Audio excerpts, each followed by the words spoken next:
mabuti. Sa saints, sino ang patron saint of lost items?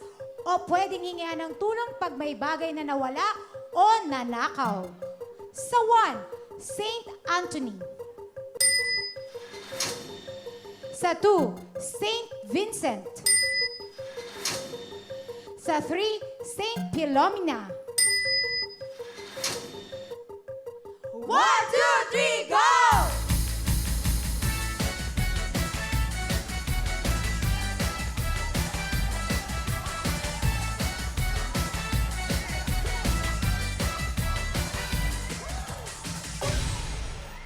Okay, nako. Ay, dalawang dulo. Meron. Tag-isa.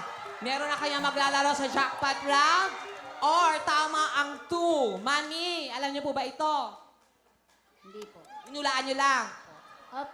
Okay. Malay niyo, tama kayo. Di ba? Kung tama kayo, swerte niyo. Pero pag malas, Wala. oh, malas talaga, ha? Okay. Dito kayo lapit kay Mami. Yakapin niyo yan kasi baka tama kayo dyan. Hi, ate! Okay, sige po. Dito lang. Napadaan lang naman ako. Hi, kuya. Hello po. Wapo nito, oh. Ha? Pangit. Ano?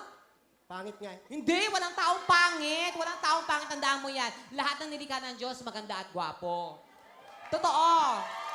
Depende lang yan sa katabi mo.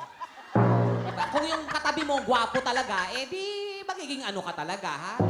Pero kung katabi mo, mas mababa sa'yo, eh di gwapo ka, ha? Kaya kumuha ka ng mga katabi na mga hindi naliligo, mga ganon, ha?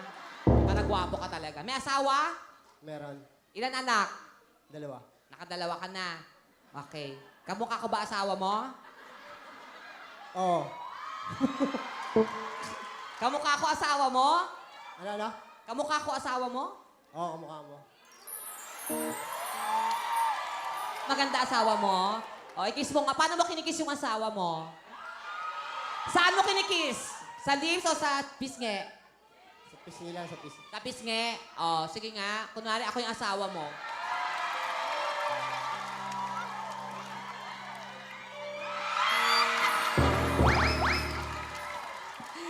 Wag na, baka maghiwalay pa kayo.